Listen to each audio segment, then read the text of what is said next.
This podcast is sponsored by nobody. Hey dudes, welcome to Splat from the Past, the only 80s themed horror sci-fi show where things can get totally radical. Now today I will be talking to Antone Pagan. Man, he has been in some of the most iconic movies of all time playing small parts. He was in Enter the Dragon, Taxi Driver, Saturday Night Fever, The Warriors, one of the greats. Stripes, which he played a bigger, a smaller part in. It celebrates his 45th anniversary, and I cannot wait. It is so awesome. I love that movie. Night Shift, Scarface, it just goes on and on. And he's also a guest starred on Miami Vice and the horror anthology show Monsters. And he's also been a writer, director, producer. He's done stunt work. I mean, he's done a lot of stuff, this guy. And we're going to talk today, and it's going to be a fantastic talk. We were supposed to do this last week, but he had to reschedule, and it's going to be great talking to this very talented New York actor and basically a guy who's done it all in the industry. And I've been looking forward to it. Also, today is the 20th anniversary of a turning point in my life. On this day in 2006, I began stand up comedy. I went up on stage at the Brainwash Cafe in San Francisco and spent the next 10 years on and off doing it. Quite frankly, it saved my life for a while. I was on a diet that I had never done before, and writing jokes kept my mind off food for a year and a half, and I am forever grateful for it. Thank you, comedy, at least during that period in my life. Thank you, comedy. So, yeah, here is my interview with Antone Pagan.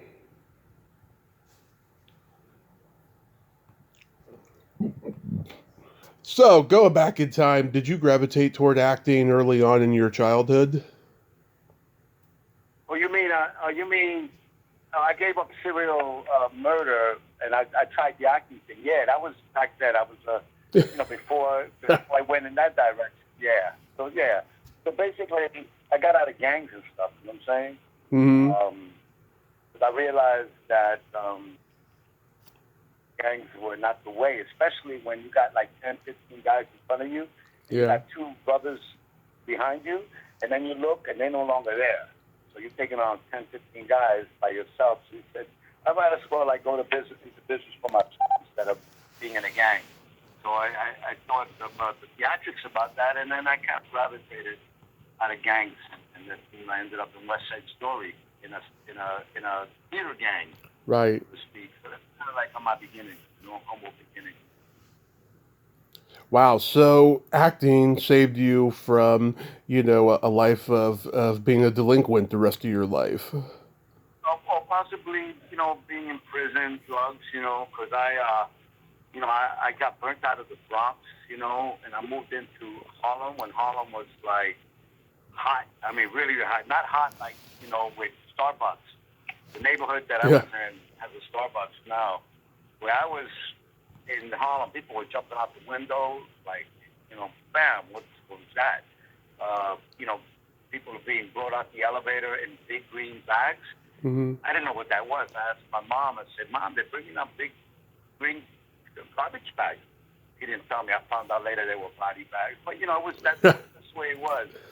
But it was my mom that got us out because she knew from my older brothers, may they all rest in peace, Mm-hmm. half brothers, and my latest, that my younger brother that spoke lost, he passed 2 years ago. But as far as drugs in prison, my mom saw that. I told Alec Ball when I was working doing the Get Pinero thing a couple of years ago, and he saw a scar that I have on my center. And he said, Antone, I can see that you have a lot of drugs and violence in your life. I guess he assumed that was from violence, from drugs, And I said that what makes you think it wasn't from a botched surgery or an attempt on my life, Right. And but the thing is that actually, oh yeah, he kept asking me, have you been in the army? I've been in prison, because it was a Miguel Pinheiro thing. He kept asking me that. And I really tried not to say something, which I'm not going to say now, because I know. Yeah. What was in my mind when Alex always asked me about drugs and about prison, and that was at the same time of his trial, so I try not to say anything about that. But I did tell him this. I said, I've been to prison so many times, exonerating my brother from a crime he did not commit.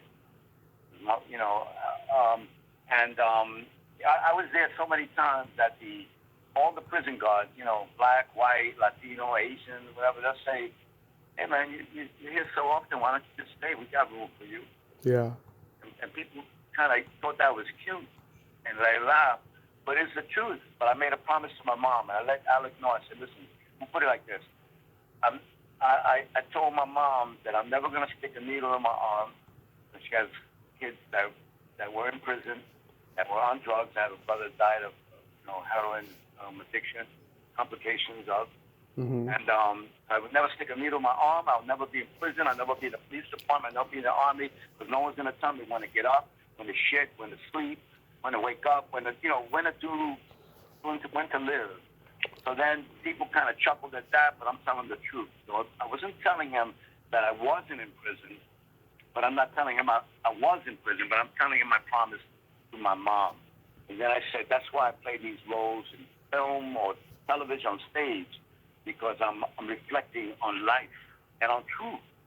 As you say, I saw one of your interviews that someone called you a truth teller. Mm-hmm. A woman says she's interviewing you, and I've been called a truth sayer, because I said, look, I'm gonna speak the truth. Mm-hmm. You can't handle the truth, like Jack Nicholson said in Few Good Men. You can't handle the truth. You know, Yeah. I'm gonna lay it out. Yeah. Anyway, go ahead. You go. Yeah. So you studied at both New York University and NYU Tisch School of the Arts. Did you have any classmates there that we would know? Well, it's funny. When I was in NYU, I should have gone to this other school. Well, Hunter College, Brooklyn College. They have a good theater department. They also have a good law school. But I minored in law in NYU. Mm-hmm. And in NYU, when I got accepted, I had no idea who Stella Adler was. Mm-hmm. I auditioned. I did The Indian Wants the Bronx, a monologue I got from a book. It's about Murphy, my best buddy, talking about his buddy, da-da-da-da-da. Mm-hmm. And he said, they said, that Al Pacino did this play and blah, blah, blah, blah, blah, blah. And then I'm like, well, I just got it out of a book. And then I did the monologue, and they said, we want you to be with Stella Adler, da-da-da, because of your imagination. I said, Stella, I said, I don't know, who's that? That's the beer? Or is that Stella? Yo, Stella, from, I didn't know what he was talking about. Yeah. Stella Adler is a famous acting teacher that Marlon Brando studied with, and Robert De Niro, and these people, Yep. Street, blah, blah, blah. So I had no idea, so I got accepted. But when I got there, I realized that I was the only kind of New York student. Everybody seemed to be coming in from New Jersey or Connecticut. Everything, they had all their tuition paid for. I had to struggle to get there. Mm-hmm. If you go into the dorm to rehearse with a girl for a scene, they look at you like as though you're there to sell drugs or to commit some kind of sexual molestation. So I'm here to rehearse. Right. Coming up from Harlem in one night. So, but one of my classmates was the only other person, people of color besides myself, were Casey Lemons, Mm-hmm. who ended up being in Silence of the Lambs with Jodie Foster. Uh-huh. She's her FBI mate, partner. And then there's Willie Mays, which is his son, Mike Mays. Mm-hmm. So it was kind of us. It was like, hey, how you doing, brother? It's Mike Mays. I thought he was a brother from Harlem or New York, but he's from the West Coast, and it was cool. And back then, now it's more diversified now. Mm-hmm. So those were the two classmates that I can mention. Some went on to do other things that I've heard, blah blah blah, here and there, musical theater, stuff like that. But I left Stella Adler because they only had movement for actors. It was like how to bow, how to do a Shakespearean bow or play an animal. I said, I did that in the martial arts. Mm-hmm. So I said, I want to do some more dancing. So I transferred out of Stella Adler and went to Circle in the Square, where Yeah. you could go to Alvin Ailey, you could take some ethnic dancing, some bomba dancing, some jazz, modern ballet, and do things which prepared me for West Side Story. So NYU, I'm grateful. I didn't complete my master's at BFA because I left to go. I learned the choreography and I went up on tour with West Side Story, and then I started working. So before you know it, I said, oh, I guess I'm not going to go back to school. You know, I went to South America. I did West Side Story in English and in Italian, and they didn't really give me credit for that. I thought I should get some kind of doctorate, or at least like maybe a thesis out of it, and maybe get not a master's, a doctorate. I was optimistically thinking then. I got nothing. Anyway, but I got to prepare to try my hand at life in the theater and in film and television. Jumping off into stuff. So that's kind of NYU thing. Yeah, and you also studied mime. What got you into that? Oh, it's funny. That's an interesting question. When I grew up, you remember the Ed Sullivan Show? Of course. Okay, you remember Marcel Marceau? Of course. Pantomime? Yeah. Well, I used to watch him, and I said, man, that's really cool what he's doing, man. Like, especially when he's eating. Yeah. When I grew up, it was you could be really hungry, and I started pantomiming like I'm eating like a baked steak or something. And then I didn't know that I was beginning as an actor in a sense of like a sensorial work where you could taste food and you can feel it satiated and you could feel like, wow. I started feeling like I'm not hungry.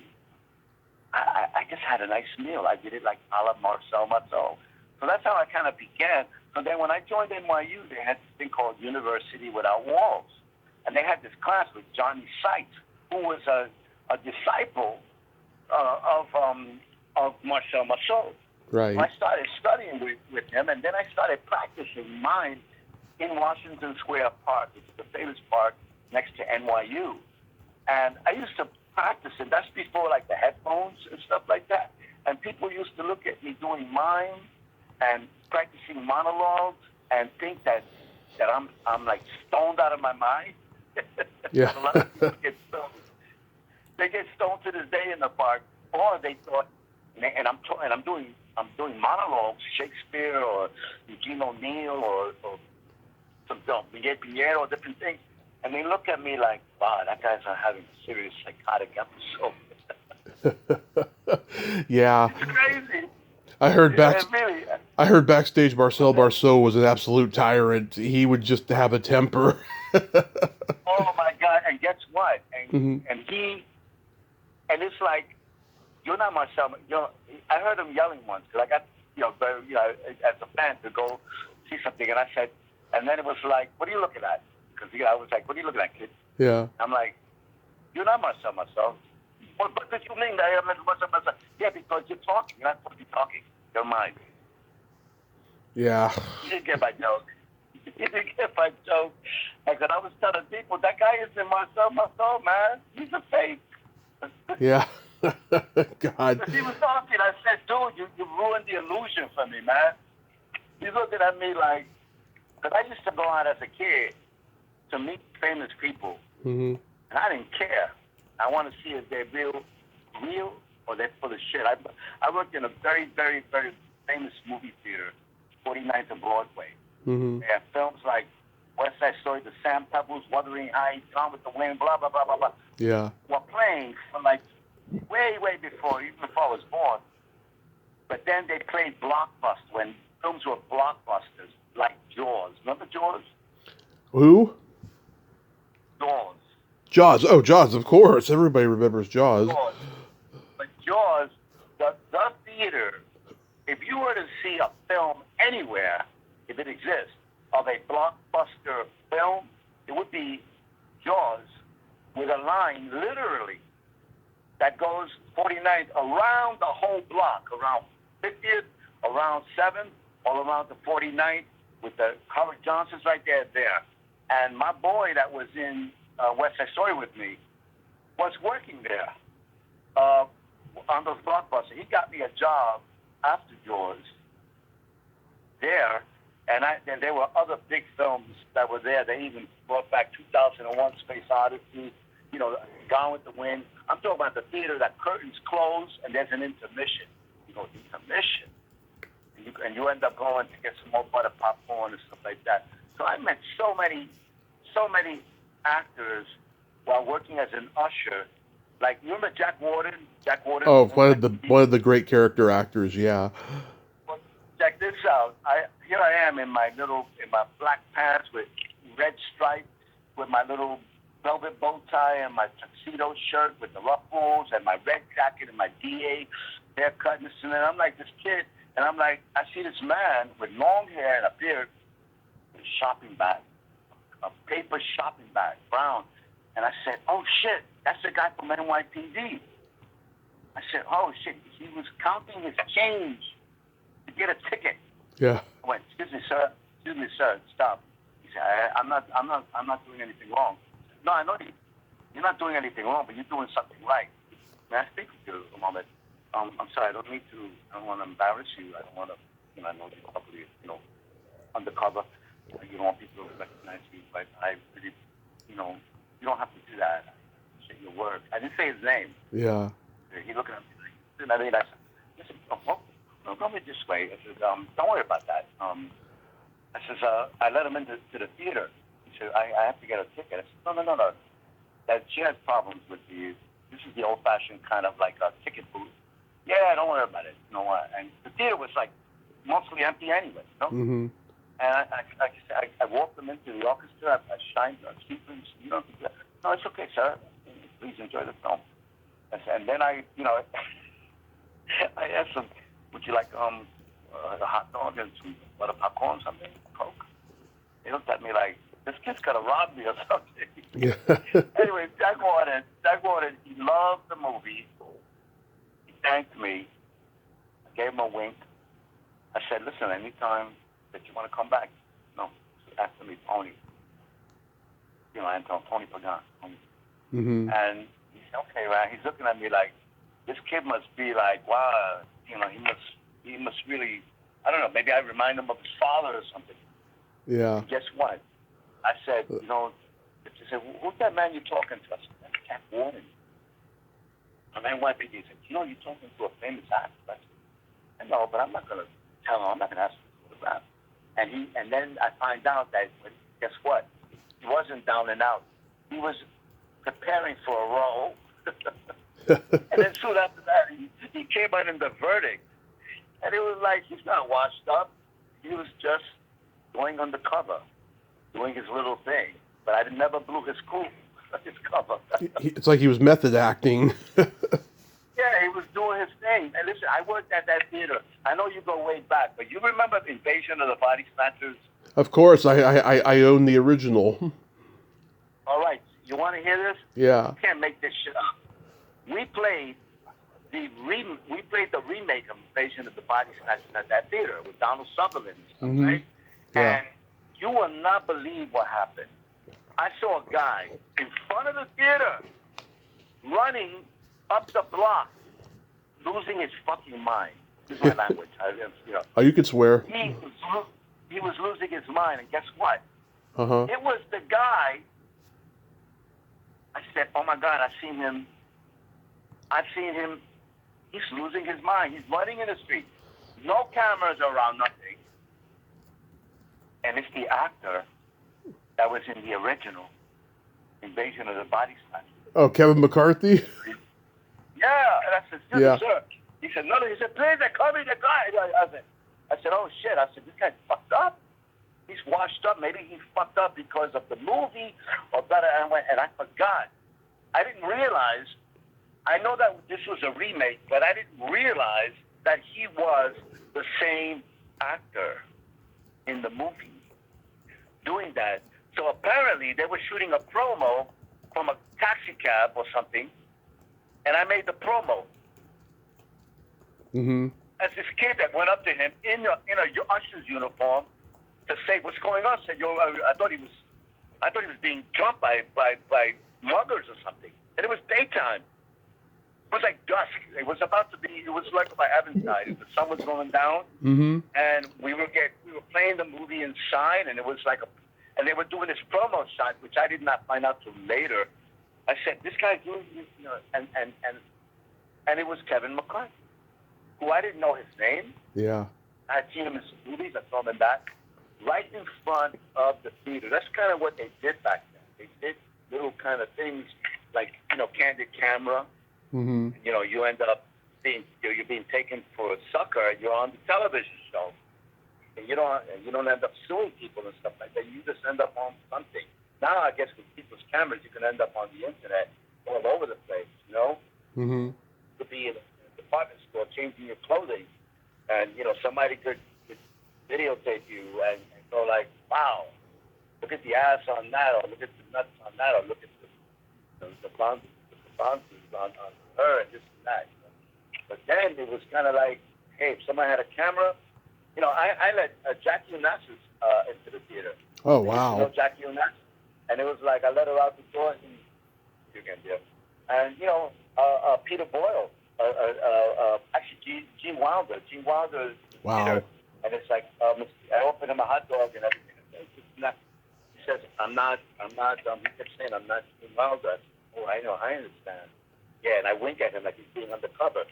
And then when he finally leaves, my friend said, I said, hey, that's another actor I met. Gene Wilder. That's not Gene Wilder. I said, what do you mean? You're Young Frankenstein. That's not Gene Wilder. You're Young Frankenstein. You're right. But Young Frankenstein, the monster, not the doctor. Yeah. What do you mean? That was Peter Boyle. And Peter Boyle was looking at me like, why is this kid offering me a hot dog and butter popcorn, this and that? Because we had so much of it, and there was hardly anyone in the theater. And I let him in free, too. I said, come back anytime, Mr. Wilder. He looked at me like, I'm not coming back. But it was an innocent mistake. It was not Gene Wilder. It was Peter Boyle. Yeah. I met so many actors working in that theater. So I want to see if they're real people. Can you be one-on-one? Can you be one-on-one with me? Coming in for a bridge too far, Mm-hmm. Anthony Hopkins, Lee Bullman, G. Hackman, Elliot Gould, blah, blah, blah. They were like Sean Connery. They were like 50, 20, 30 famous actors in that. When they come in, I'm wearing my white gloves, so you have to give me a gold ticket. And Barbara Streisand shows up with the doctor, and they says, you have a ticket, sir? He says, do you know who I am? I says, I'm sure you're somebody if you're on this line, but do you have a ticket? He says, he looked at Barbara Streisand like, is this guy for real? Yeah. Yeah, I need your ticket, sir, like everyone that gave me a ticket before, and Mr. Connery right behind you. I don't believe this fucking guy. Just give him the ticket already. No, before that, he said, are you for real? I said, I'm very for real. I'm wearing this monkey suit here, and I got white gloves on to take your ticket. You have a ticket. Yeah. He thought I was busting his ass. And then Barbara Streisand said, just give him the ticket already. Elliot Gould. Wow. You asshole. And Elliot Gould saw me in a mall years later, Yeah. 3 or 4 years later, doing pantomime. Yeah. In whiteface. He came up and tried to steal the show again. And I'm saying, this is the same slob that was there, only he was fatter and he had a distinct odor about him. And I went, this guy has not changed at all. You know what I'm saying? He's still an asshole. But I didn't tell him off. I kind of did something in pantomime to let him know, ooh la la, I gave him a Marcel myself. He's mine. So, Anyway. so was Enter the Dragon your first movie? Well, you know what? You know what's funny? That I don't really talk about that. And I noticed that it was online. Remember I told you that as a kid, I would go out to meet famous people to see how they are? Yeah. Now, with the Green Hornet, I watched the Green Hornet for Bruce Cato. And because of Bruce, I was being beat up while I was in Harlem. And because of Bruce, I went I took his advice to go to go meet Joe Hayes. Joe Hayes was a 6th-degree Taekwondo black belt. Right. Black man, very muscular, very serious. There's a picture online of Bruce with Joe Hayes. I didn't know that. There was no internet, nothing. He says you need to study because Bruce was good friends and studied with and also showed things to Jean Reed, famous Taekwondo artist. And I went to the Bronx. I stuck to the Bronx, back to my neighborhood, to St. Mary's. St. Mary's Park, there's a school there, and I met this black man that's very serious and had you running out in the snow, doing like 20 kinds of push-ups, you know, on your hands, on your knuckles, on your hands, turned the other way, on your elbows. You're shaking like I said. I'm a little kid here. I'm like 11 years old, and it's killing me over here. And but I understand why Bruce wanted me to do that because of the training. It doesn't matter what training you have. This training, just getting training. He mentioned that because he knew that I used to be from the Bronx, and he just kind of knew guiding. This is like somebody, like when he says, don't concentrate on the finger, or you will miss all that heavenly glory. When he shows the young students, young Shaolin monks, when he's pointing up to the skies, and he's trying to make something. A lot of things of Bruce were left cut out into the dragon because he couldn't speak for himself. Because unfortunately he demised. And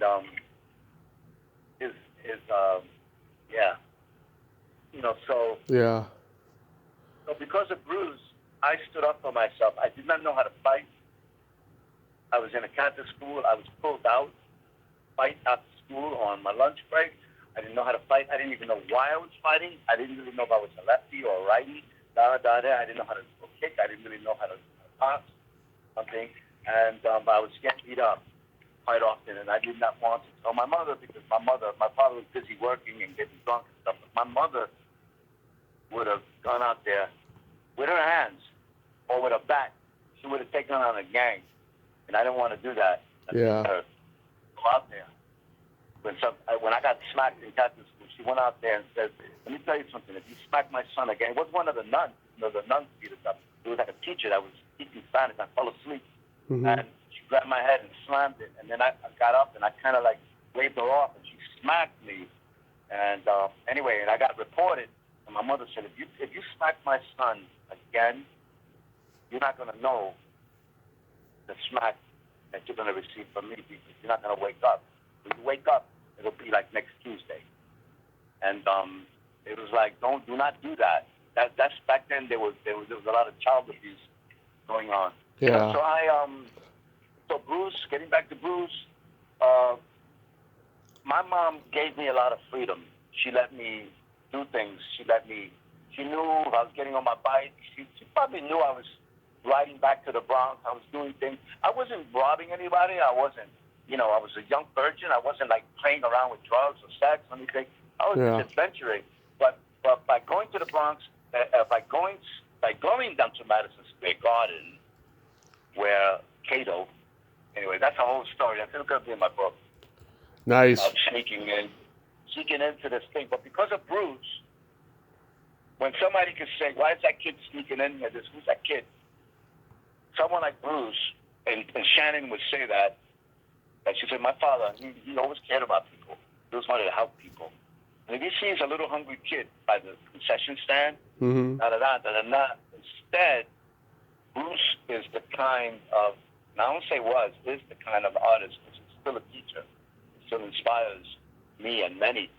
He's the kind that would be like, yeah, the kid is hungry, instead of like, get that kid out of here. It's like, yeah, Cato, do you know any martial arts? No. If a caterer sees you talking to someone and says, Dad, get him out of here. No, well, you know what? That kid is with you, right? I want to buy something. He says, no, but he doesn't. Well, he is, if he gives you if someone gives you $50 or $100, well, back then was a lot of money, then it's like, yeah, well, sure. Yeah. He's working with me. So because of that, that gave me, and I had a sneak back, and I don't do that. I don't do that now either. I had a sneak back. I don't even think I thought I didn't have enough to get back on the train, to come back up on the A train, 34th Street. But I had enough because of him. And if someone says to you, if you ever continue in the arts, let me know. And they remember you, that's pretty incredible. Many people don't do that. Yeah. You know, so someone like my mother and Bruce, and I've dreamt with both of them, to be able to say, like I joined the Alan Lee Kung Fu Wushu, and in the 70s, early 70s, you were able to go, they were able to get to Hong Kong or to get to Paris. And if you could, unfortunately, back then you used to do things like that. You used to I used to, sometimes you have to learn how to cut and paste before the term cut and paste even existed. Right. Certificates, you know? Right. Play baseball and stuff like that. So if you could do that to get a passport and to get on a plane, that's crazy. I know I shouldn't be really saying this, but my mom kind of knew. I said, he's an adventurer, even though he's a kid. But if I had not done that, I would not have ventured forward to be able to do a little martial arts and end up somehow in a little something. Even if you're hardly seen, because, Key Luke. Oh, yeah. Key Luke did Han's voice, and he's not even credited. Yeah. The credits after that, for some reason, Warner Brothers didn't do long credits, especially on that. Mm-hmm. Bruce should have been credited a lot more, even on the script, was it? But I don't feel bad about not being even in the scroll thing, But I said, wow, other people that actually have more screen time are not credited as well. So to just, no one has really picked up on this, and just one person kind of said, because Bruce, in the Shaolin Temple, usually you shave your head. Yeah. And Bruce didn't shave his head, and there were some monks that have a lot of hair. Yeah. There is one monk, I'm not going to say much of it, with a lot of hair, kind of slumped over, like in awe, at a distance. Mm.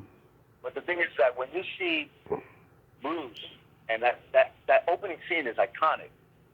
And that opening scene, I don't know if many people know this, but that opening scene, it's kind of prophetic, but it's sad, in the sense that Bruce wanted to reshoot that scene. And after shooting on the island, to go back and shoot that scene, if anyone looks closely, it's like two different shots mixed. Mm-hmm. There's the first thing that was shot and the second thing that was shot. And something that people may not know, which is sad because I know, when Bruce finishes the fight, he bows and he turns around and he sees the older monks holding their hands up for him to, and then flip over, which his body double did that. Brilliant stuntman, who also did the stunt when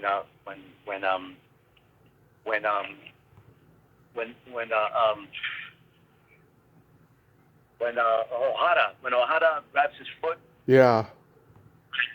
And he flips over. That he also did that. Bruce didn't do that. This guy did that because of the insurance. Also, Bruce could do that, but if he fell and hit his neck or something, it would be a big liability. So when he did that shot, he goes about to do a cartwheel. They cut, and then they continue with that. The very, very last shot that was taken of Bruce on film was that shot. Yeah, it's one of my favorite. It's one of my favorite movies of all time, and the best martial arts showdown ever on film, in my opinion. Was never able to go back to Game of Death, and I'm into continuity. Mm-hmm. Because I draw even as a kid, and if I were to open my mouth, I wasn't on the set for that, but if I was there, I wonder, even before I got into film, I wonder, like, wait a second, this is the, I feel so bad about it. I don't even know if I should say this because it's just a continuity. Yeah. And for me, it's like a character thing. Like if I were captured, or if I surrender, because Bruce's lead character, the wisdom to be trapped, right? And then he very stoically goes, he crosses his legs, he puts his nunchucks around his neck, sweating, and he sits down. You hear Han's voice says, the battle with the gods, was magnificent, and I was going to ask you to join us. Yeah. And then Bruce just looks up. Now, Bruce, when you see him in a few hours, because it's only a few hours, yeah, because he went out at night, you see him without a shirt, right? Right. You see him in his iconic, which I had those pants, with the ribbing on the bottom. He did not have the bodysuit that was ripped, that he ended up tying around his waist. That's iconic as well. Absolutely. But for some reason, like in continuity, someone either didn't.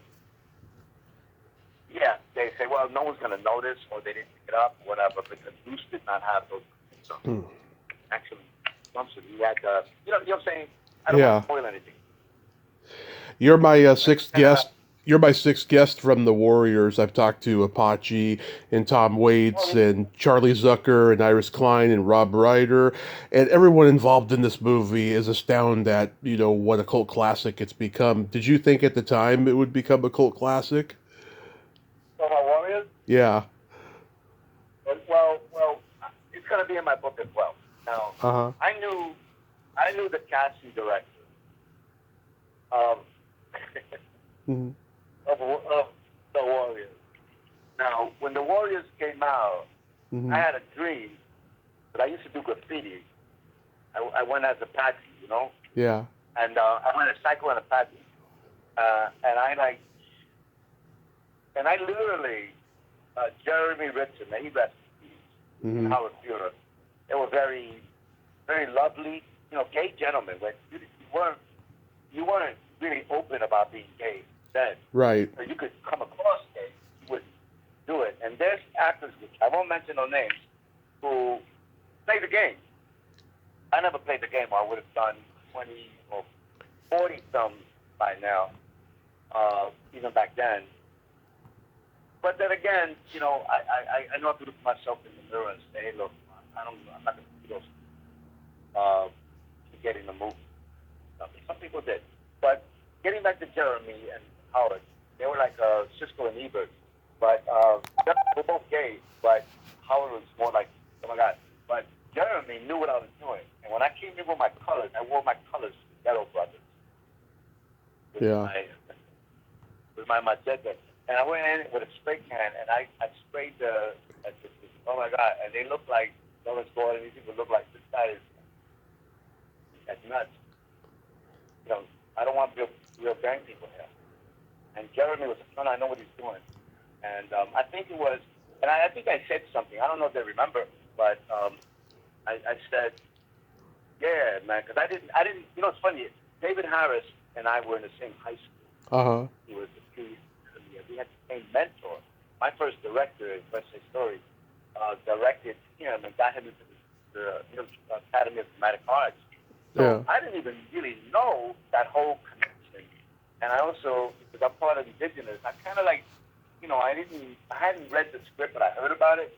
I said, yeah, and I asked about keys, and and I said, I go by Apache, that, and I was saying things about, as a kid, who's now an actor, who's been in gangs, and I'm saying, like, is this a real thing, this and that, and back when I was in gangs, we had to fight to get into a gang, and it's like the mafia in a sense. If you want to get out, you got to prove why you got to get out.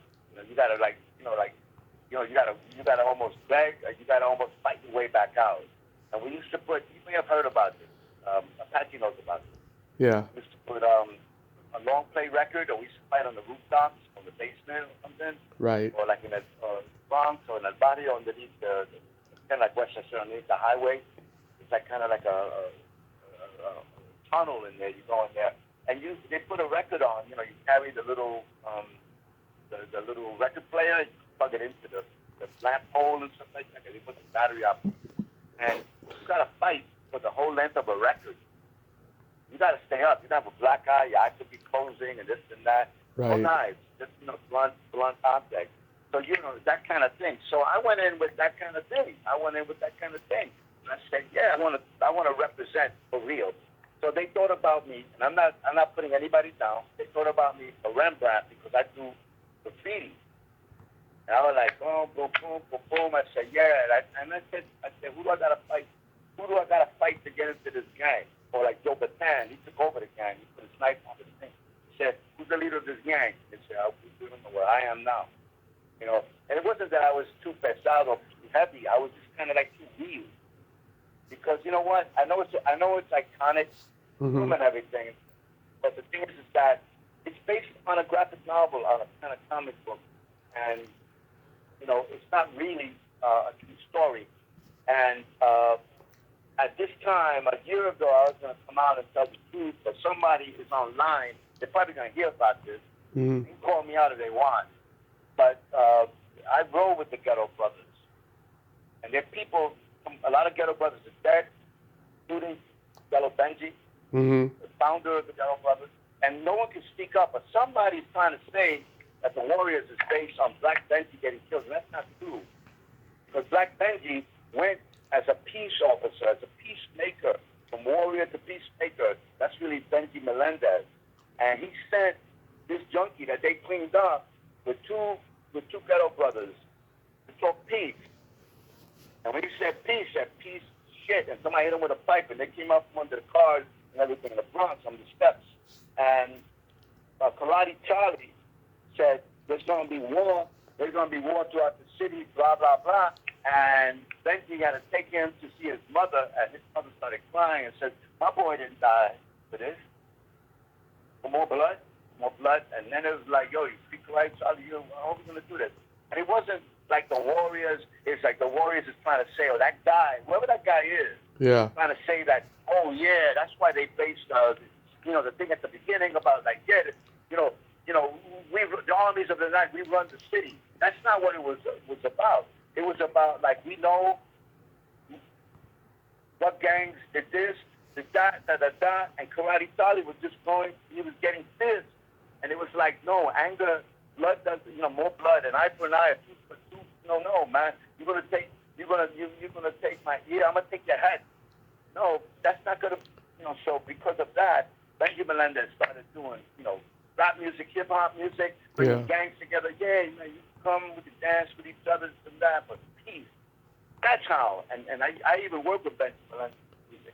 And for someone to come out, there are a lot of loyal fans to the Warriors, man.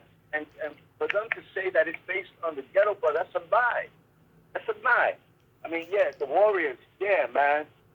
Yeah, cool, but it's not good to lie, man, because you are not telling the truth. You're just living a fucking lie, you know? Right. And it's the kind of thing. That's why I'm gonna do my own, Warrior to Peacemaker, my own film about the truth about not all gangs, but about a particular gang and how it relates and how somebody that got a taste of that and saw somebody get killed. Because I knew a leader. I knew a leader that used to shave his head like a Mohican. The way De Niro had it in taxi drivers. And this guy was so charming, man. He used to ride a unicycle. He used to take us to the pool and Orchard Beach and this and that. Black belt, blah, blah, blah. I said, this guy is so fucking charming, man. How can you be a leader of a gang? It was a division of the Ghetto Brothers, and the Majestic Warlocks were coincided. He's in the whole avenue. He's on that recording. In the whole avenue, he was inside. And that meeting there that was done was a peace meeting. It was peace. It wasn't to say that we're taking over the city. That meeting there was to say that we're coming together, man. The gangs are coming together. No police are allowed in here. They tried to have infiltrators. The police got to stay outside. We know who did this, but we're talking about this has got to stop, and we got to bring the peace. And some of the people that did it were there. And there is even a video somewhere online about that. But the thing is that to lie and say, man, the Warriors was inspired by this, that's an out-and-out lie. I'm not taking anything away from whoever thought about doing that thing about, the people trying to get back to somewhere, like the Greek story. Mm-hmm. That's cool.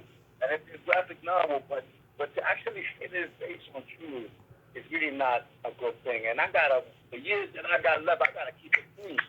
You know what I'm saying? I let them know that I throw down against the whole gang then. Mm-hmm. Yeah. Real, even if it's just an acting exercise, I'll do enough. When I was on the set, I spoke to, I'm not mentioning no names, but I spoke to someone, late at night working at Luke Child's, and I had my thing, I had my colors with me, but the shot, I take them off. And it's like, I said hello, and I was just congratulating someone. They didn't speak to me. And I said to them, I don't know if they remember, you're probably going to figure out who it is. I'm not going to mention their name. Uh-huh. I called the person Beach Boy. I said, Beach Boy. I said, you know what? When it was like 4 or 5 in the morning, like 6 in an hour or two, when you check in your little vest there, I might hide my colors. And we can maybe talk then. But I'm sorry, I'm working on my style. Yeah, but it's about respect. Mm-hmm. The moment. It doesn't matter who the fuck it is. It doesn't matter if it's an extra. It doesn't matter if it's someone cleaning the toilet, if someone putting the food out, someone shooting the camera. Everybody's the same. And if you're a leader, you need to know that shit. You need to know that shit as a man. And if you're going to be a real leader of a gang, and even if it's by default, you got to lead. So when I said that, I meant it. Person might not remember, or they might say, that's the fucking guy. But you know what? I saw the person. I went to David Harris's memorial at Riverside Church, which is not too far from me. And I'm there. I'm saying, wow, here I am honoring my brother. And the person that I'm talking about, Apache was there. We took pictures together and stuff like that. But the person that I'm talking about was there. They don't remember me. And, I go in peace, I walk the way of the peaceful warrior. And I'm not bringing this up for any reason. I'm just saying, hey, man, I celebrate you. I celebrate my brother David. I went, great. I'm here to honor my brother. I can't even go to my real brother's memorial because I was blocked from going to my real brother's memorial. Mm-hmm. I was blocked. That was just a couple of years ago. And my brother, I can't say this about my brother, actually, wow, in Vegas because it has a big tie to a very, very big fight gang. Yeah. But yeah, you know what? Yeah, it's good. It's a great thing. Listen, I would love to represent. I did something a couple of years ago where Patty was there, Yeah. David, and I would love to be part of the thing. They asked me. They came to the show in 2017. I was doing a one-man show there, and Roberto, what's his name, and Don Goody, and got Patty. They came and they brought the poster. They said we got every gang here. And they wanted my signature, and I went, great. And then I signed pictures for them, and get one. And one of them ended up online. And I said, yeah, I would love to represent, I would love to represent the Warriors as well. They have people that do it select, but I might get with, representing Splat and say, hey, Warriors too. I'm proud of the Warriors. My brother's over there on the other table. I'd love to be at a table with them, in a conference. But no one really invited me. I'm not really inviting myself.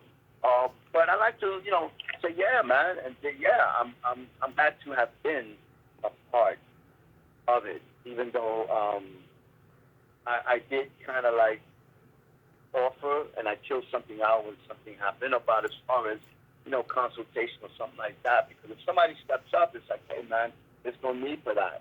Why don't we talk this out? Yeah. There are other gangs that did show up, and they got paid. And the thing is that seems to be always the way, just buy people off. I got burnt out of the Bronx. It wasn't gangs that chased me out. It was slumlords burning down buildings. My mom is the one that made the choice.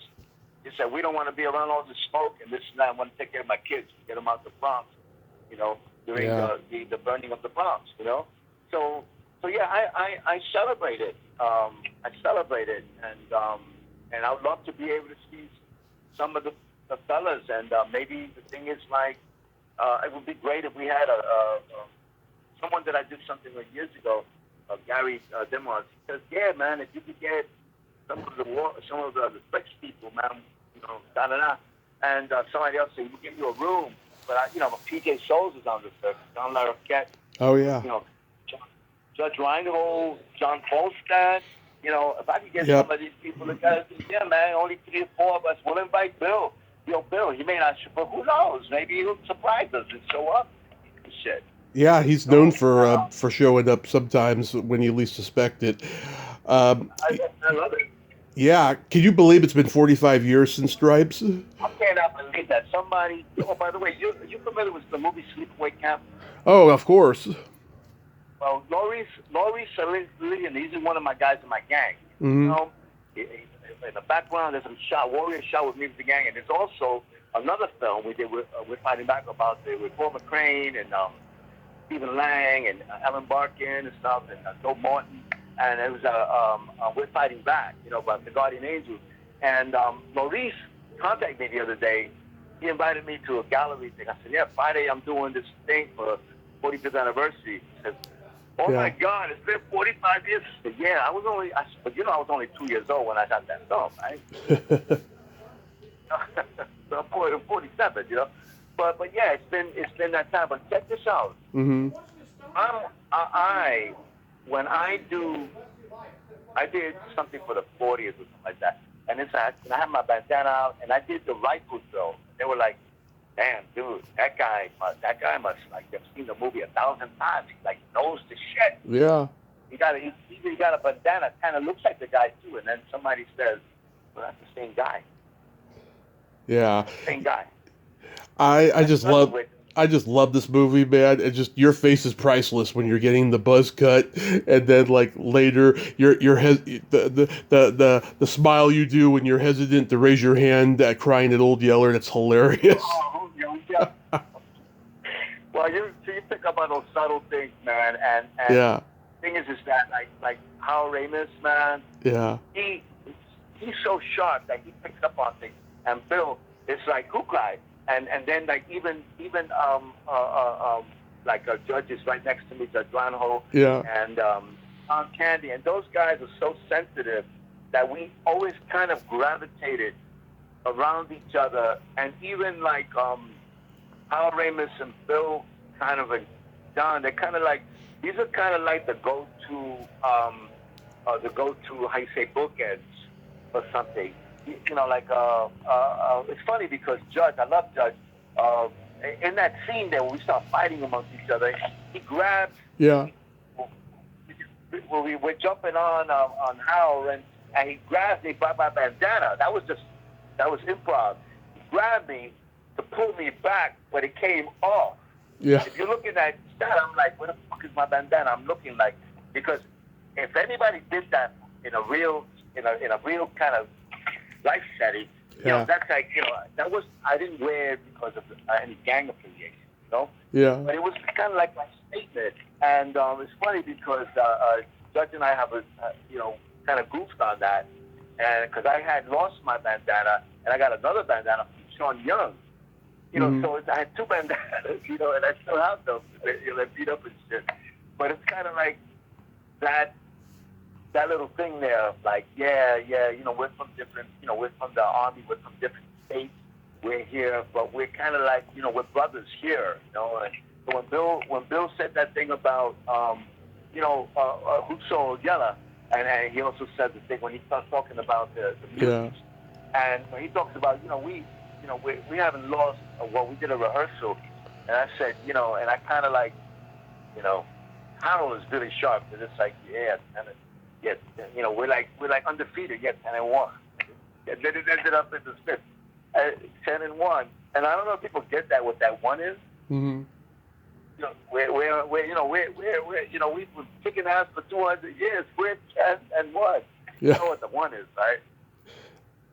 I have no idea what it's a reference to. You know what the 1 is, right? With 10-1, like We won Yes. 10-1. I guess that means lost one.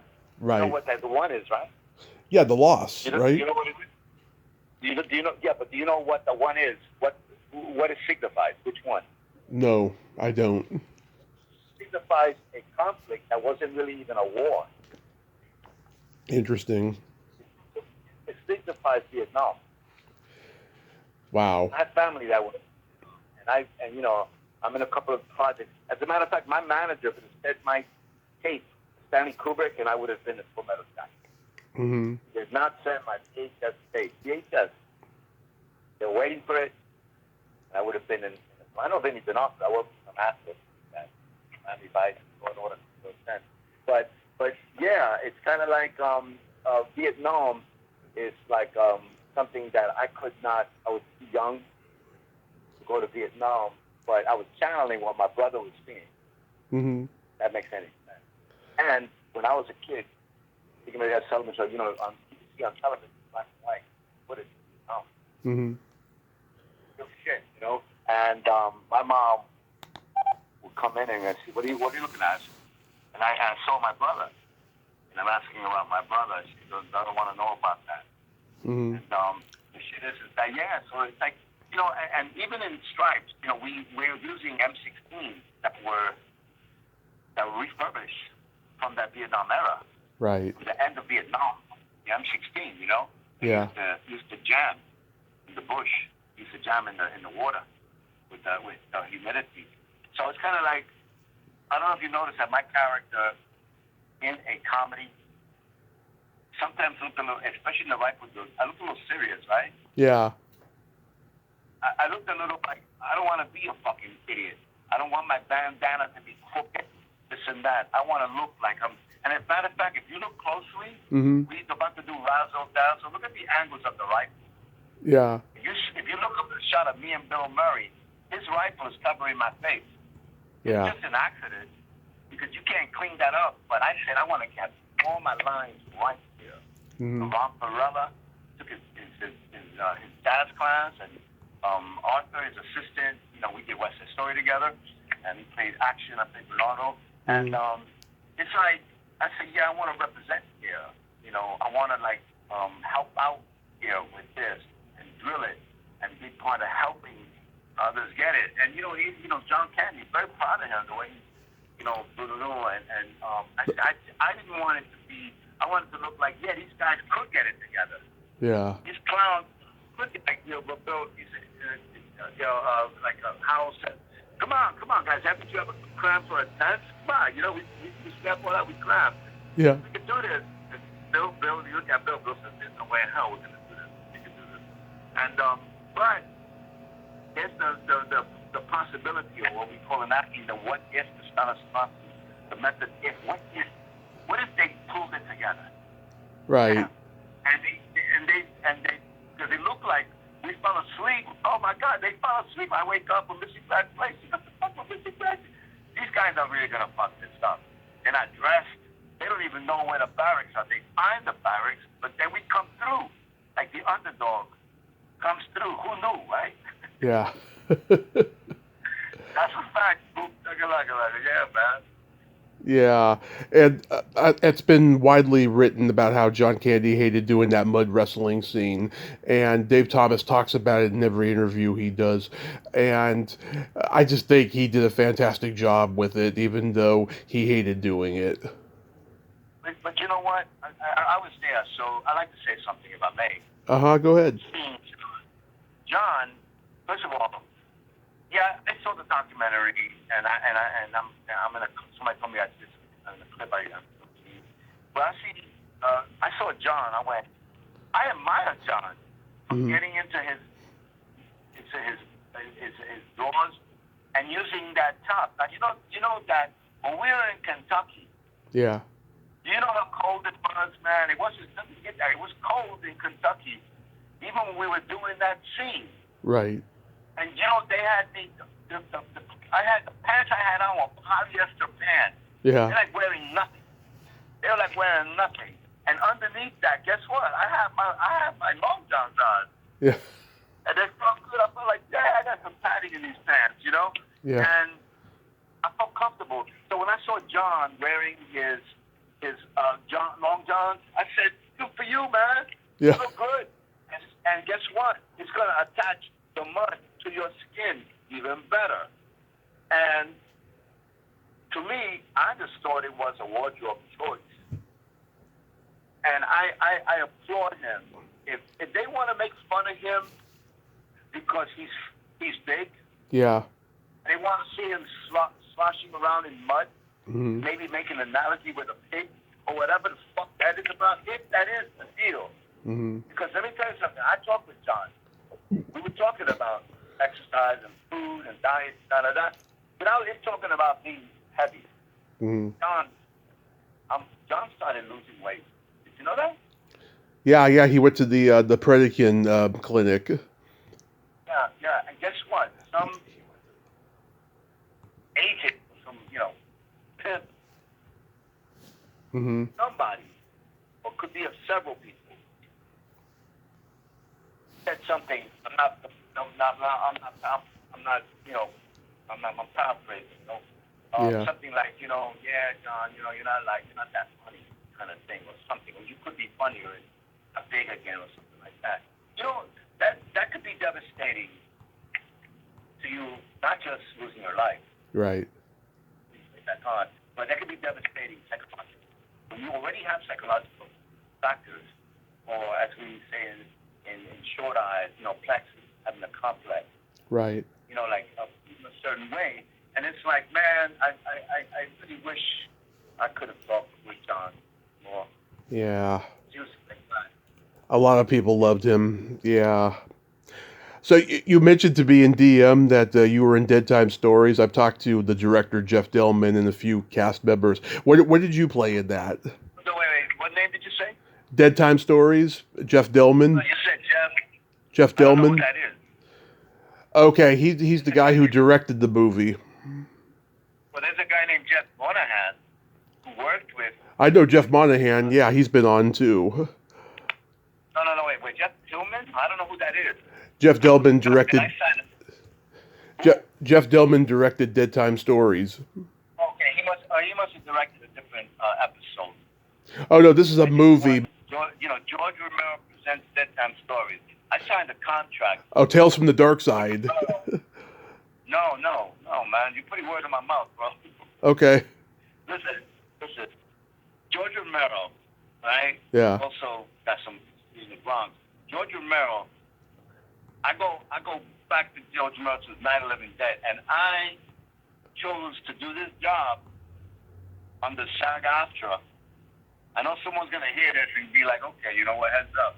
But check this out. Mm-hmm.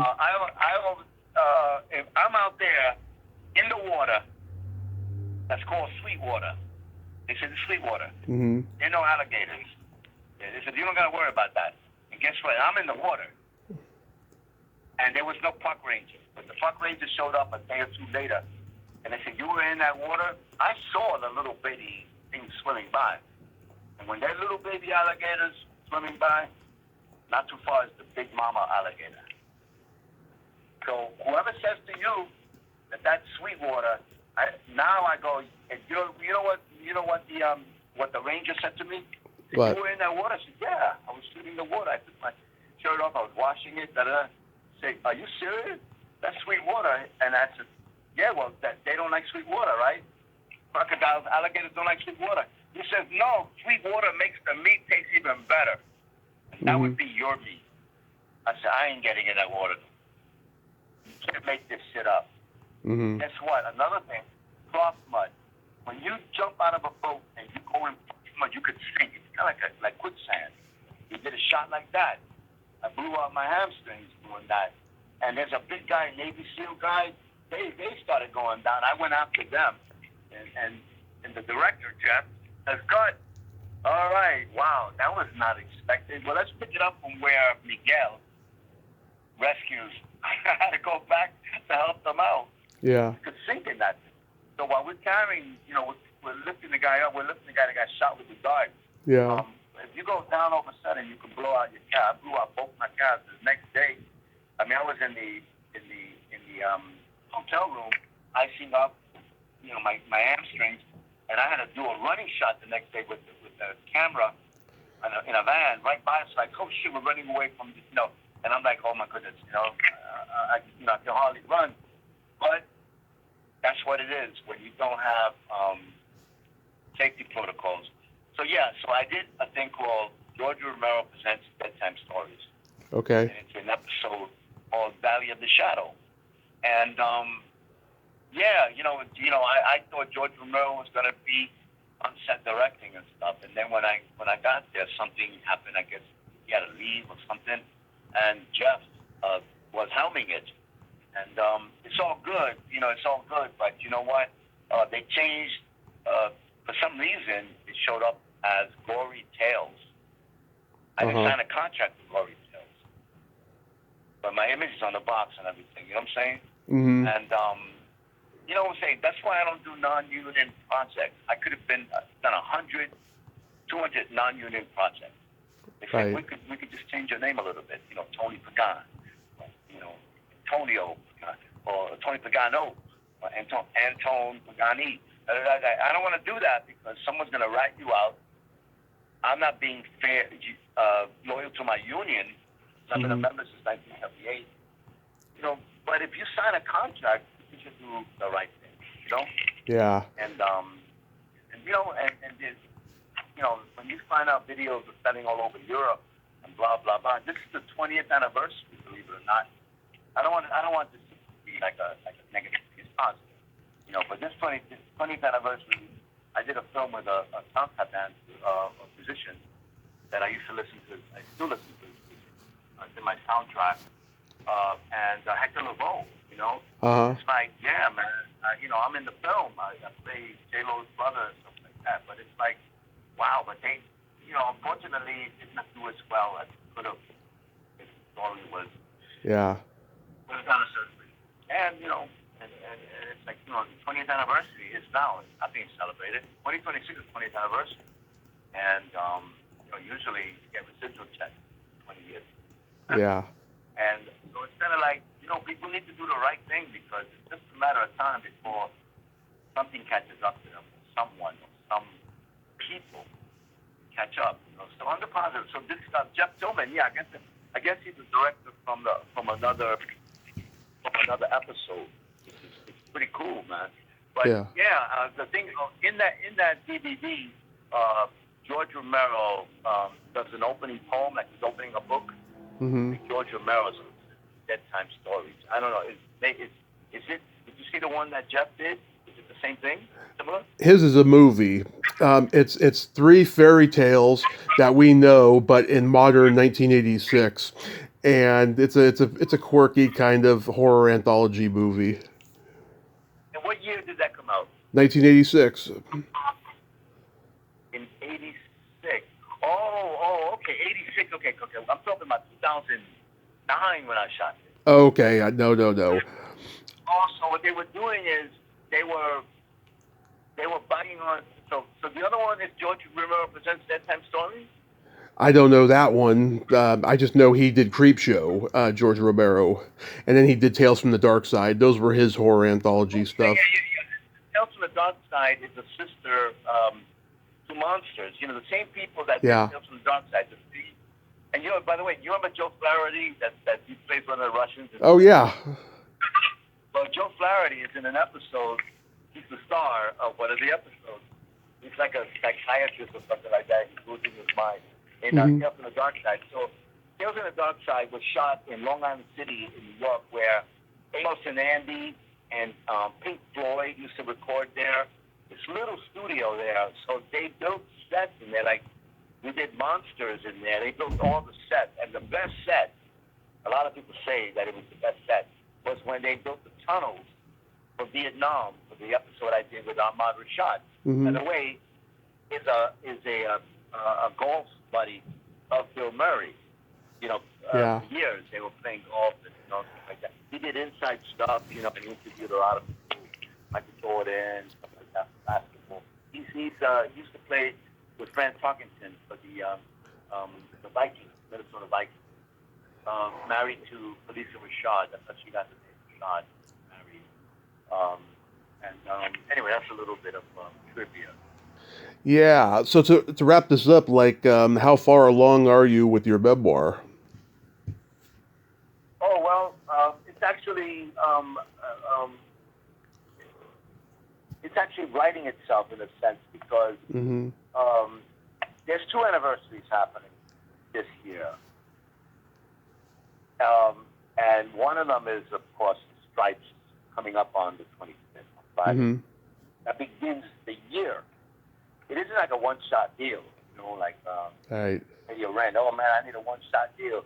No, it is the just really the kickoff of that year, and then on September 11th, 2026 will be the beginning of the 25th year of that historic, really tragic event, 911, which I worked in front of the towers up until that morning, and that morning something prevented me from getting my coffee and bagel in the towers, and oversleeping and going down and say, okay, you know what? I have to wait for the documents I served. I used to work on Vesey Street, right there by Tower One. I'm doing a play called Vesey Street. It's kind of really weird in the acting studio, and so I'm part of this anniversary kicking off, and that's part of my memoirs because I was like, serving, licensed parcel server and working with the private investigator, and really great people. So I wrote something then about that. And oh, by the way, my logo, which you're going to see, with the artwork was done in 1995. It is indigenous. I am, indigenous, and it is a shaman dancing, kind of like a Godzilla movie or King Kong, right? Uh-huh. Like 100 feet above the towers. The skyline is all greened over, and it's a shaman, and it's a silent warrior production. People were telling me because the towers have two trees coming from them, and they look like smoke. There's a photograph of the two towers with smoke, and some people were trying to say, oh, did you know about this? Are you psychic or blah, blah, blah? So I had to put aside my work, my spoken word. I mentioned shock and awe, certain things. And I mentioned certain things that people, think that maybe I knew about something. Well, what? I just wrote spoken word, and I just, I had a artwork that was part of my company logo. It didn't mean that I was part of it, or that I knew about it, or that I could warn someone. Who are you going to warn? I didn't have. It's not like the Twilight Zone, that episode in kind of another Twilight Zone kind of thing about that. Well, what if someone was a poet and they knew something, but no one's going to believe me? Kind of thing. So that's part of my, in the memoirs, because the memoirs are kind of like you're done, write something, but it's kind of like, this was happening now. I'm inspired, Tommy, a blast, a splat from the past. Now let me ask you, splat from the past. It's almost like that interview you sent me when she was interviewing, she said blast from the past, and I thought it was funny because you corrected her, splat from the past, great. But I love that because splat from the past almost sounds like you started out in horror. Is that correct? Yes, exactly. Because if you're familiar with Lucio Fulci. Yeah, I've heard of him. Yeah, he did New York Ripper, and then the other one that really, really, really graphic stuff. But Right. I've been told that there's a whole following for that, and even on Facebook there's a whole following with John Candy and Warren Oates. Well, this is something that would be great if to embrace people that are following John Candy. Are you part of John Candy's Facebook page? I probably am. Yeah, I don't know. I mean, certain groups I like, and certain pages I like. So many I can't keep up with them. But what I'm saying is maybe you could connect, possibly. Maybe this interview, the fact that we talk well about John Candy. I mean, how could you not? Mm-hmm. You know, and about the anniversary and Warren Oates. And Warren Oates, somebody hit me up that they remembered that I'm the one. His kids hit me up because I put a picture of me and Warren on the thing. And says, "Yeah, we were there when you threw my father in the mud." I said, "I didn't throw your father in the mud." And a lot of people don't know the story. And I don't know if we want to go into it here, but maybe there's a second part. But I could tell you the story about that. And I have the photograph, the originals, and you know, Stripes is Stripes. The three letters in the middle, RIP. There's a photo, RIP, like rest in peace, Warren. And there's a photograph of Warren, Soap, and me with my M16 Soap. There's another picture that I have of Bill Murray holding a towel, also Soap, because of what happened. Mm-hmm. And if there was a documentary about Warren Oates, that should be in there, or that would be in there. And it wasn't that we did something bad. It's just that we did something careless. And Warren Oates is such a great guy, man. They used to pick me up when after 5 weeks in Kentucky, they picked me up. I was in Hollywood Boulevard. They would pick me up, and he was living up by Laurel Canyon up there, and we drove up there and picked him up. And I got to ride with Warren Oates for a couple of weeks to the set. And I had great talks with him in the van. Mm-hmm. And he's a great man and great actor and very humble. And they were so lucky to have him on that set. You know, not too long after that, he had a heart attack at 53. Mm-hmm. Yeah, that was unfortunate. Yeah, so these things, I think people should know, I don't know, maybe could know about your show, you know, about that Warren Oates is spoken up really fondly, and on Candy. And those people could be followers for you, you know, or supporters of your show or something. On the positive, you know what I mean, Tom? Oh, absolutely. And this has been a tremendous honor, Antone. I thank you so much for coming on today.